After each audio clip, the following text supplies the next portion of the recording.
Note to learner: this video provides content that will be hosted on the Ginnie Mae LMS in the near future.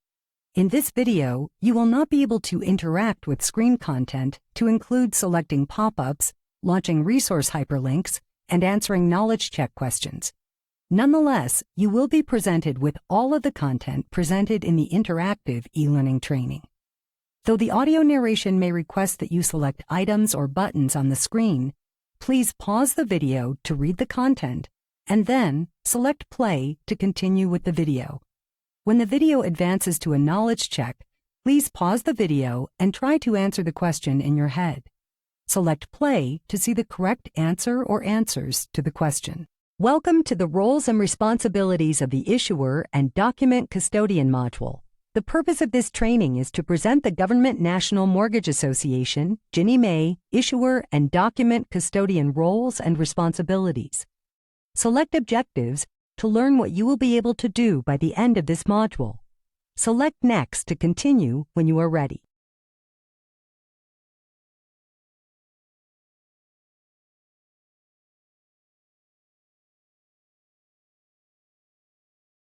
For the most part, multifamily and single-family issuers have the same functional roles.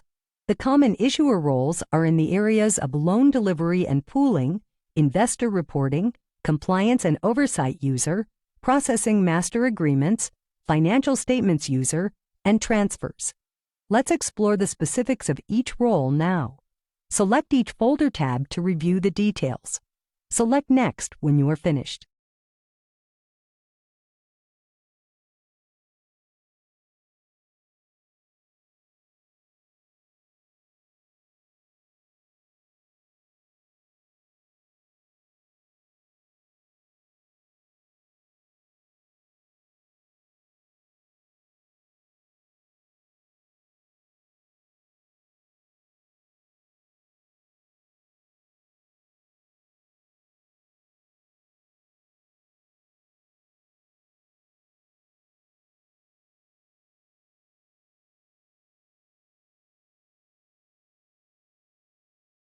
Additional functional roles for only single-family issuers are in the areas of post-closing, collateral management, agency relationship, and special loans. Let's explore the specifics of each role now. Select each folder tab to review the details. Select Next when you are finished.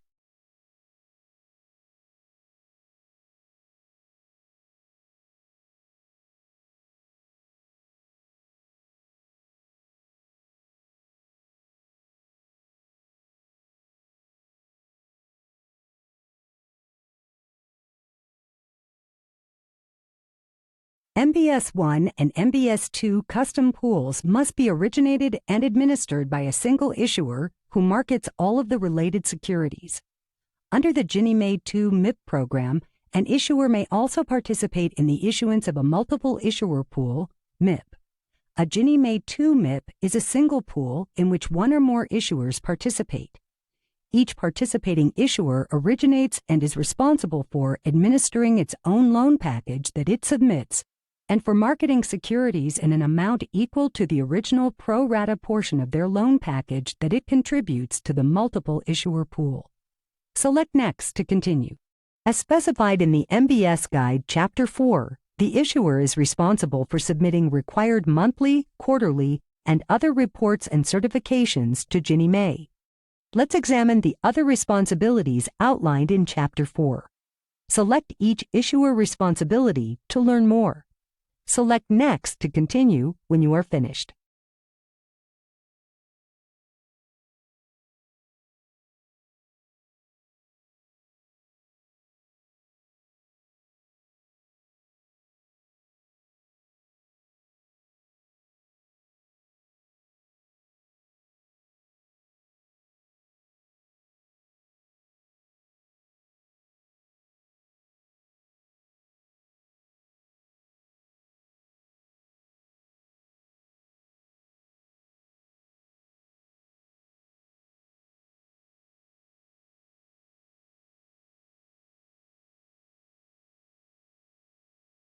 One final issuer responsibility outlined in Chapter 4 is administering the outstanding securities under the Ginnie Mae 1 and 2 programs.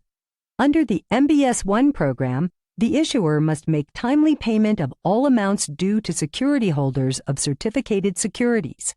The issuer maintains full responsibilities for MBS 1 payments on the 15th calendar day, but they make the funds available to the Central Payment and Transfer Agent, CPTA, for the Automated Clearinghouse, ACH, debit sweep on the morning of the 15th. The issuer must also make available in a designated account the guarantee fee to the CPTA due to Ginnie Mae and all amounts due to the security holder of book entry securities. The issuer also handles certificated security payments. The depository then receives CPTA funds collected on the 15th to make them whole for having paid investors first thing each pass-through date. Under the Ginnie Mae 2 MBS program, the issuer must make available to the CPTA in the Central P&I custodial account all amounts due to security holders and the guarantee fee due to Ginnie Mae. The issuer must also pay on the 20th of the month for both custom and MIP.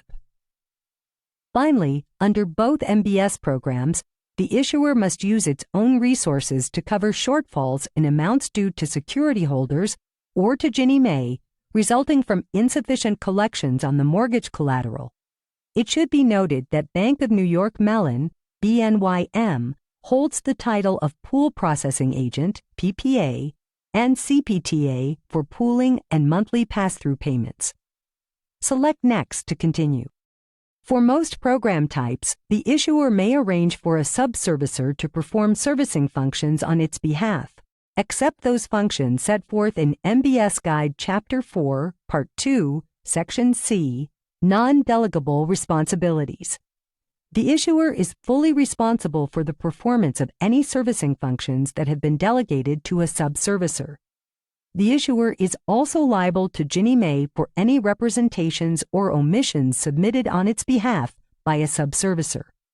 This includes those representations or omissions reflected on the issuer's monthly report of pool and loan data to Ginnie Mae, as well as the issuer's monthly reporting certification in the Reporting and Feedback System, RFS. To perform servicing functions for another issuer, a subservicer must be a Ginnie Mae approved issuer and meet all requirements for maintaining Ginnie Mae issuer status. Select Next to continue. The issuer may not delegate or transfer to others its obligation or authority to perform the functions as specified in Chapter 4, Part 2, Section C, Non-delegable responsibilities. Let's examine these non-delegable responsibilities now. Under both Ginnie Mae MBS programs, the issuer may not withdraw funds from a P&I custodial account for any purpose, including making payments to security holders. The issuer also may not sign any certifications to Ginnie Mae required by this guide, the guarantee agreement, or otherwise requested by Ginnie Mae. The exception is that an issuer may delegate to a subservicer the authority to complete the monthly certification, provided the issuer does not list any employees of the subservicer on Form HUD 11702. Under the Ginnie Mae 1 MBS program, the issuer may not withdraw funds from a P&I custodial account for any purpose, including making payments to security holders. The issuer also may not sign checks to security holders and to Ginnie Mae. A subservicer may, however, prepare and distribute the checks to security holders and to Ginnie Mae. Issuers may not sign remittance advice to security holders, remit guarantee fees to Ginnie Mae, or maintain the register of security holders. Under the Ginnie Mae 2 MBS program, the issuer may not withdraw funds from the Central P&I custodial account or any other P&I custodial account for any purpose. Select Next to continue. Now, check your understanding.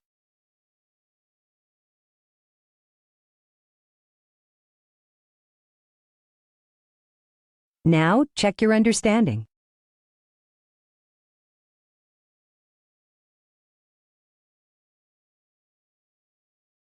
The document custodian must be a financial institution subject to federal banking regulation and oversight by one of the following agencies: Federal Deposit Insurance Corporation, FDIC, Office of the Comptroller of the Currency, OCC, National Credit Union Administration, NCUA, Federal Reserve Bank, FRB, or the Federal Home Loan Bank, FHLB. The document custodian must be in good standing with the primary regulator, which means that the organization must not be in receivership, conservatorship, liquidation, or any other program of management oversight by its primary regulator unless it is operating under an approved management plan. MBS Guide Appendix 5-01, Chapter 2, Document Custodian Eligibility Requirements provides further detail for your review. Select Next to continue. The document custodian works under direct contract with the issuer but has a fiduciary responsibility to Ginnie Mae. While an issuer may utilize more than one document custodian, each pool or loan package is required to have only one document custodian. Since an issuer is ultimately responsible for the safekeeping of Ginnie Mae custodial documents at all times, Ginnie Mae holds the issuer responsible for any and all losses incurred because the document custodian fails to perform its fiduciary responsibilities. Ginnie Mae also has the right to be made whole by the document custodian if it breaches its fiduciary obligations to Ginnie Mae with respect to the mortgages involved in the loss. Therefore, Ginnie Mae expects the issuer to establish appropriate methods of monitoring the financial viability and operational capabilities of any document custodian it uses to hold custodial documents for Ginnie Mae. MBS Guide Appendix 5-01, Chapter 1, The Role and Responsibilities of the Ginnie Mae Document Custodian provides further detail for your review. Select Next to continue. The document custodian attributes, accuracy, and completeness requirements can be found in Appendix 5 of the MBS Guide. Each document custodian is required to review the pool and loan or loan package documents placed under its control to determine whether such MBS program pool documents satisfy Ginnie Mae's document requirements for initial certification, final certification, or recertification as applicable. Ginnie Mae requires an initial and final certification for all pool types except multifamily pools. For multifamily pools, Ginnie Mae requires only a single final certification prior to the issuance of the related security. Select Initial Certification, Final Certification, and Recertification to learn more. Take a moment to review MBS Guide Appendix 5-01, Chapter 1, The Role and Responsibilities of the Ginnie Mae Document Custodian, Chapter 3, Single-Family Pools, Chapter 4, Manufactured Home Loans, Chapter 5, Construction Loan Pools, and Chapter 6, Project Loan Pools. Select Next to continue when you are ready.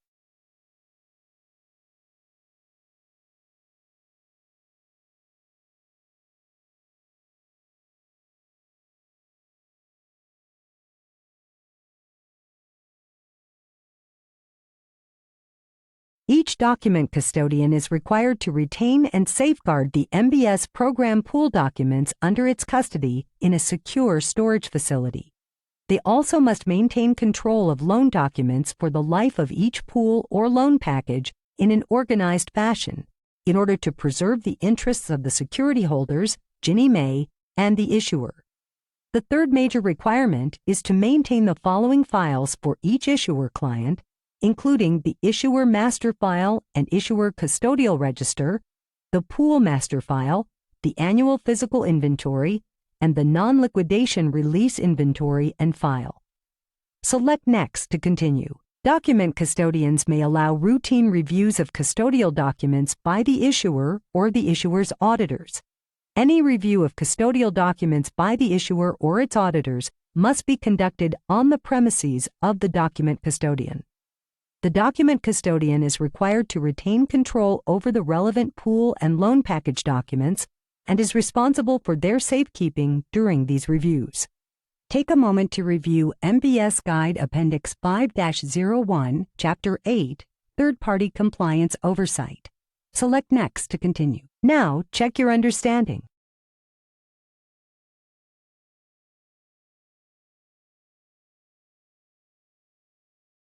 The goal of this training module was to provide you with an understanding of the issuer and the document custodian roles and responsibilities. You learned that issuers acquire or originate eligible mortgages and form pools or loan packages. They must establish and maintain proper P&I and escrow custodial accounts. They are responsible for obtaining an eligible document custodian to which they provide the required loan, pool, and loan package documents, as well as to the PPA. In addition to compliance with safekeeping standards, the issuer is also responsible for marketing or holding the securities backed by the pool or loan package. Importantly, the issuer must submit required monthly, quarterly, and other reports and certifications to Ginnie Mae. You then explored the non-delegable responsibilities of the issuer, such as withdrawal of funds, making payments to security holders, and signing certifications. Finally, you investigated the roles and responsibilities of the document custodian, including its initial certification, final certification, and recertification responsibilities. You learned that the document custodian is required to retain and safeguard the pool documents in a secure storage facility and maintain control of loan documents in order to preserve the interests of the security holders, Ginnie Mae, and the issuer. Remember, the issuer has only one document custodian per pool and is responsible for any and all losses incurred because the document custodian fails to perform. The document custodian works under direct contract with the issuer but has a fiduciary responsibility to Ginnie Mae. Select objectives for a review. This concludes the training. You may use the exit button to leave this presentation at this time.